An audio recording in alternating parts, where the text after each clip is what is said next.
What is up, everyone? It's Russo again with TGD Supplements, tgdsupplements.com. We are going to be going into the ins and out of starting up your own supplement store. So a lot of people aspire to be supplement store owners, always want to know the back end, you know, how hard is it to open up your own store full of supplements, sell supplements, and all the ins and outs. So I'm going to let Trevor and Ben really take over this conversation. I'll just interject when needed.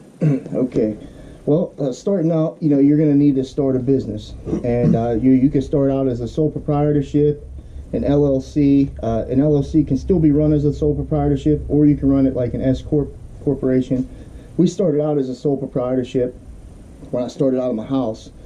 But we eventually moved to an S So corp. right off the bat, you start out at your house. Yes. So you took no initial investment into having this building, all this, nothing. The only investment I had was to build the website, and then I had to, you know, my product. And the thing was, I had already quit my job, so I wasn't able to get any money from the bank. So like I was screwed. You know, I literally had nothing, because banks won't do no business with you if you don't have money. If you don't have money, you can't make money, and that was one of our biggest issues. But I didn't let it stop me, because I just always found a way. You know, like if I needed money, I had friends that, you know, that trusted me, from, you know, people that made money, you know, maybe from illegal means or whatnot, you know, but trusted me and would front it to me as long as I paid them back with interest, you know, whatever, you know, it may take.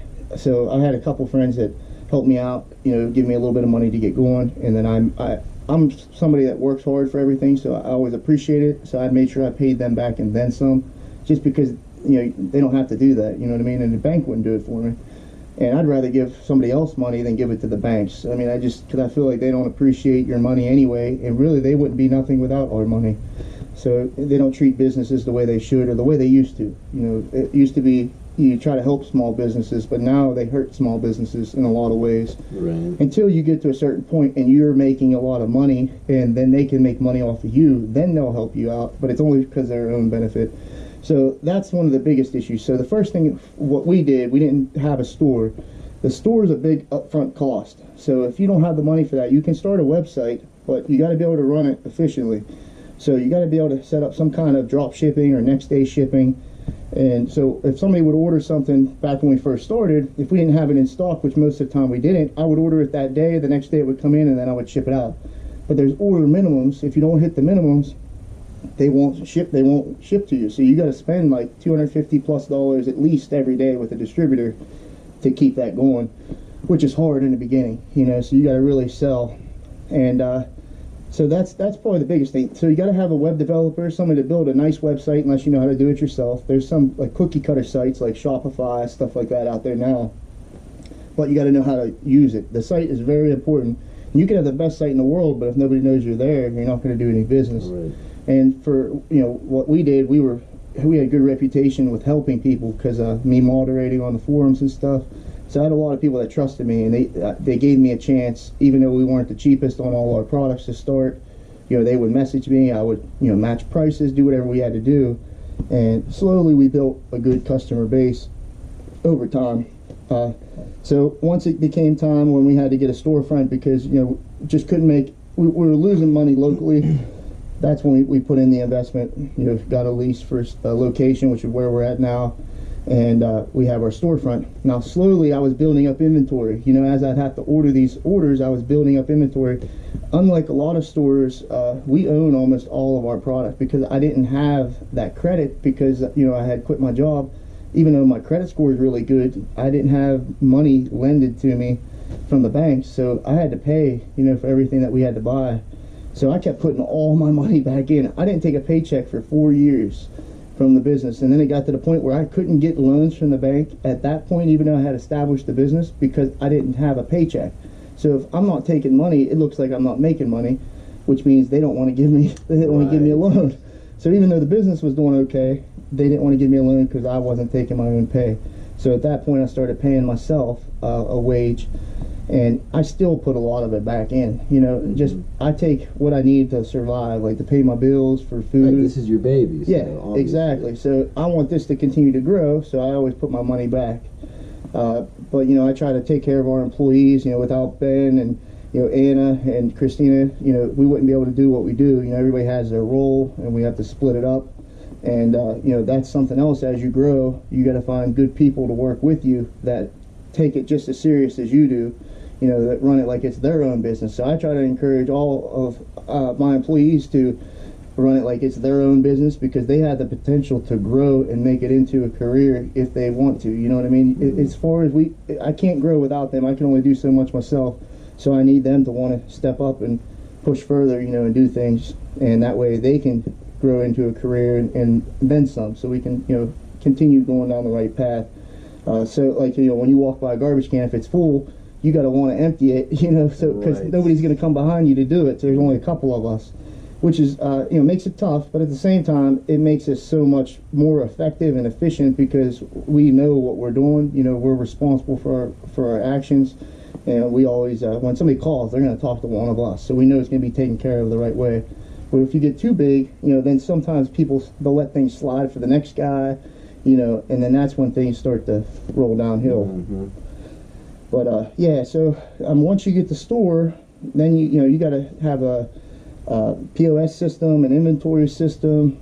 You got to keep track of your inventory, all your products. You got to have a good accountant.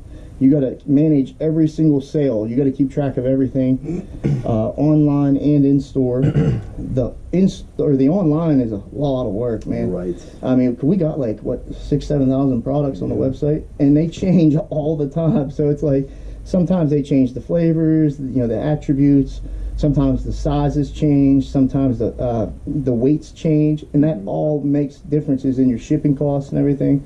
So it's a constant struggle. Like, we're always updating write-ups, updating weights, updating products. It's a lot. And plus, you don't want to fall behind. You want to have the newest stuff on your site all the time.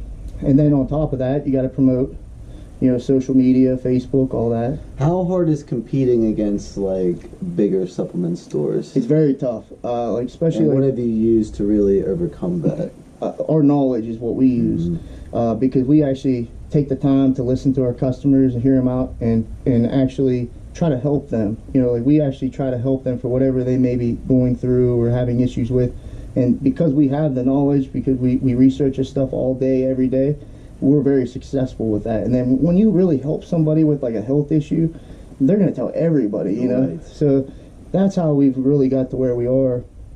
But you got to be careful too, because you can't prescribe things you got to be careful how you say things as a supplement, because you can't say they cure this or cure that. You got to say there's a potential that it could help. You got to just watch how you word it, because you can get in trouble for that too. It's tough. I feel like, honestly, that I'm always looking over my shoulder, waiting for something to happen. You know what I mean? It almost feels like I'm doing something illegal sometimes, just trying to help people, which is it sucks. That's a bad feeling to have, but it's part of it, I guess. What are the biggest hurdles that you have overcome, and how have you overcome them? I would say financially, the money is the biggest issue. If I had more capital, I would have been able to go so much further, faster. But that's probably the biggest thing, because I came from absolutely nothing. I had to build up every bit to where we are now, and we're still continuing to go forward. But that was hard, man, because people don't want to work with you if you can't pay. It's very tough, and I think that was the biggest thing. Other than that, I think it's just getting people to get past the supplement stigma, because there's so many bad products out there, rip-offs. I mean, I've been burned numerous times. I think everyone sitting here has been burned 1,000 times. And that's what kills you, because we want to let people know that we're not like that. We're not going to sell you garbage. If we're telling there are supplements that work, but very far and few in between. Very true. There's a lot of bad companies out there that try to take advantage, and they're just, because you don't have the time to research, so they just take advantage of you. Right. You might have heard of this ingredient, or you heard it on Dr. Oz or something crazy like that, and you're like, oh, that's good stuff. But then like that acai berry on Dr. Phil or whatever. Yep. I just wanted to see the sales after that. Oh, it's they insane. say the stupidest shit on that show, I remember. Yep. And, it's upsetting to us, because, there are good products out there, and there's some serious things that can help you health-wise. I take stuff for my blood pressure, for my cholesterol, and general health. Yeah, and if I wasn't on that stuff, I'd be on medications with a lot of side effects. Right. So there's definitely some health benefits in certain supplements. Just got to know, like, that's what we do. We do the research so our customers don't have to worry. When they come in, they can trust us, and we've had to earn that. So that was probably another big hurdle.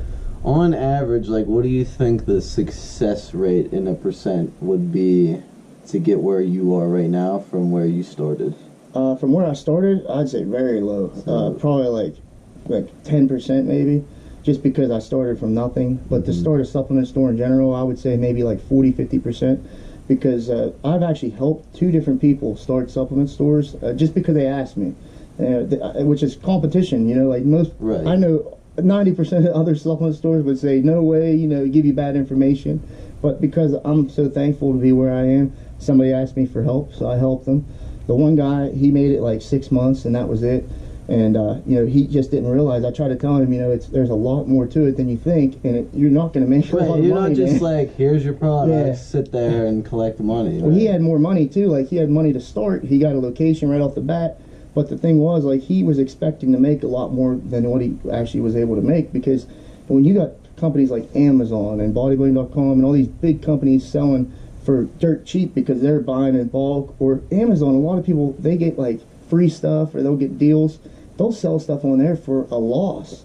And sometimes I wonder if they even realize it, because Amazon takes fees out the back, so you don't really see how much you're paying. So if you just go to the lowest price, sometimes you're losing money on sales. I know we were. And then they kicked us off of Amazon. They banned so many supplement stores for no reason, and just they said that they were changing the way they do business, and that since we had a couple products that were like they considered pro hormones at the time, and they weren't pro hormones. I'm talking like they were stuff you buy in GNC, and they banned us. eBay did the same thing, so we don't even bother anymore. We used to make good money on there, and then it got to the point where we were just getting rid of products that, you know, were dirt cheap, because that's the only thing we could sell on there because of the competition. But we can compete with most online supplement stores now. Every now and then, like a big company like bodybuilding, they might do you know, a huge buy-in and have a great price, and we can't knock them for that. It's just, you know, part of the business. But we just do the best we can to provide what we're good at. You know, we try to focus on our positives and you know, do the best with what we can. So, like, when you started, like, walk me through your short-term goals to what got you here, and then, like, your next short-term goal you're trying to get to. Well, I really, you know, my short-term goal was just to survive, doing something I enjoyed. And it was weird because, like, when it first started, I had just that $400 and I had 400 products. So as soon as I sold that, I just bought more product that I thought I could sell. And then as we get orders online, which would just be 1, maybe 2 a day at the beginning, you know, I would just order that on top of my normal orders, and I just kept re-upping, you know what I mean, just kept going. And eventually I started having some products, so I'd carry them with me, like in my trunk, you know. So like if I'd be at the gym, somebody needed stuff, I had stuff out in the car, I'd sell it to them. So at that point, my goal was just to get enough of an income that I could pay the bills and survive and not lose my house and stuff. And then once I started doing that, you know, my next goal was to try to get a location, you know, which took some time. It probably took like a year and a half or so before I even thought about a location. But at that point, I was losing money. I knew I was, because people didn't know me. It was like I didn't want to have them come to the house, you know, and so on. So like I had to get a location, and that's when I started looking. And this is in between what used to be the 2 best gyms in our area, where I'd get the most sales. And Hopwood, you know, that was our main gym. That's where I worked out. That's where I knew the most people. So I wanted to be somewhere here. Plus, it just worked out. It was like meant to be, man. It's like I was telling you, all that stuff happened. The dominoes fell. Yeah, things just started going. And I think it was because I didn't have expectations. Like, I didn't think I was going to be rich. I didn't even know if this would succeed. I just knew I wasn't going to stop. You weren't in the money. You weren't into make it big. You were just doing it because, like, this is what you like to do. Which yeah, like the crazy thing was when I first started, like when I was young, it was all about the money. Like I wanted to do whatever I could to make money, because money meant so much to me, because I didn't have money. But then when my son had passed, that's when I didn't care about money at all. I didn't care if I lost my house, my car. None of it mattered to me. I just wanted to be happy. I was in search of happiness. And then that's when I found what I thought about it, what made me happy, and that was the training that I had. You know, it's the only thing I had that was truly made me happy. And that's when you know, the gym really, or the gym kind of like saved me, and that's what made me look into, you know, helping other people supplement wise and stuff like that. So it really kind of came full circle. And you know, actually when I started the supplement business, I was able to give back, and I just felt like that's what I was supposed to do. And it just kept rolling from there. So yeah, it wasn't about the money at that point. It was weird because everything up until that point was about money to me. And as soon as I stopped caring about it, I started making money doing what I loved. And now, you know, we do okay, and you know, I don't have to worry about it. But obviously, you could always do better. We're nowhere. I feel rich, but it's not because of money. That's for sure. It's because of what I do. Because I love what I do, and for me, this is the best I've ever felt in my life. I have the things that I need. I can survive, but I'm by no means financially rich, you know, but we're doing okay. And I think if we continue, we have that potential to do really well. And because I'm not greedy, I think we would all do well as a company and continue to grow, because, you know, it's something that we truly believe in and we enjoy, and we're different. There's nobody else out there that can say that. Most people, they do it just for the money, you know. Right. So yeah, even if things went bad and I could barely pay my bills, I'd still be here doing the same thing, and that's rare, you know.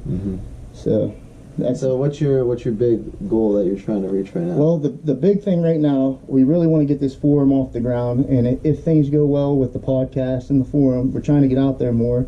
Eventually, I would love to be able to pick up this gym down the road here. We actually looked into buying a gym a couple years ago. There's no money in a gym. Like, it's very, very low profit, but it goes so well with what we do, and I believe that gym has so much potential that if it was run right and you had the right people coming in, and you had competitions and stuff, that it could be huge. Like, in my mind, I see like the Bev Francis Powerhouse. I believe that gym could be like that with just a couple little things, you know, little changes. And if it was ran the right way, it could be a real hot spot. You know, bring a lot more business to this area, because the income in this area is very low. It's hit very hard with heroin and, you know, the opiates. So I'd love to be able to provide more jobs here, like manufacturing eventually, maybe even a manufacturing facility for supplements. You know, we could get a lot of jobs out of something like that, and I'd like to do it the right way, you know, GMP certified, FDA inspected, so you don't have to worry about the FDA coming in and shutting you down, you know what I mean? But that's long term, really. But yeah, that's kind of like where we're at right now. So. All right, that was just some ins and outs of what it's like to open up your own supplement store. As you can see, it's not all cut and dry ever really in business, and it's always good to hear his years of experience, so you guys can learn instantly in about like 10 minutes. Yeah. You know, Ben could probably tell you a little bit too about like managing the site and the packaging and stuff, because he handles all the shipping and like the, you know, dealing with the customers when we have issues and stuff. Yeah, a lot of that stuff with the backside, like with our in-store inventory, that has to be accounted for, and then a lot of those products are online, so you got to be looking at the inventory of those all the time. So stuff that we might get in store, say we get 20 of, but it's a popular product, I might only put 10 or 15 in stock online because they're going to sell out quicker, so it's not out of stock whenever they go to order it, so I can kind of just fill it back in. Yeah, the packages, we do packages daily. Luckily, we have a postal service that's like 15 foot from here, so we can do everything quick. Sometimes there's people, they place an order at like 4 o'clock, I'll get it done, and it's shipped out that day within 10 minutes. Because there's like you got a window until about 4:30, and we get them out like that fast because we're right here. So like, you know, Ben always stays on top of the shipping. Yeah, and you know, he ships all over the world too. Yeah, we ship to Japan, Italy, Iceland, I think one time. Yeah, all over the place. Australia, we get a lot of orders from Australia. They're bad. Some of the customs in like Germany, Australia, they're very tough. I have a lot of subscribers from Australia, and a lot of that EA stuff gets caught up in customs. Oh yeah, they're real strict. Yeah. But yeah, there's... Get Rich Piana flies over with all his gear. Yeah, I don't know how he does that. Yeah, that's a big risk there, man. Yeah, it's a lot. It's definitely a team effort. So I think the one thing to attribute to your success would probably be your drive, first off, and that you weren't in it to just make money at the start. Yeah. So that's probably the two things you can instantly take away. But it's a lot more difficult than just buying some products, throwing them up on some shelves, and opening up a website. There's a lot more to it. So. And you work a lot of hours. Yeah, these guys are. Oh man, it's I'm sure grinding their asses off. I mean, doing it like that, you know, I mean, if you was just somebody to open up a store and sell products, you're basically doing like a GNC, and you're not going to be able to compete with them with prices. You know what I mean? Because they're buying so much volume. Yeah. But like with us, with knowing the products and being able to help the people, it really helps. And you guys design your products too, Yeah. and you guys know what you're talking about. Yeah. Like when I go into GNC, someone's recommending me some pre-workout that they gotta push. Yeah, With and a proprietary blend of like 100 meg of stuff in Yeah. a proprietary blend. And I'm five just like, scooping. yeah, there's like 20 scoops of it. And- This must be some hardcore shit. we don't have to push anything. We don't have to carry anything because we're not a corporation. You know, where like, you know, we carry whatever we like. You know, so like if we don't like a product or a line, like I've straight up told companies Right. before. You The know, same way I am with my affiliation. Yeah. I don't like the Andros. I'm never gonna run them, Yep. but I don't push my product like Exactly. the products either. You do. guys are the same way, really. Yeah, exactly. Honestly. Yep. All right, so that was just some quick ins and outs. As always, I will be linking all their social media stuff down below. Subscribe to them and check out the Anabolic Cartel forum.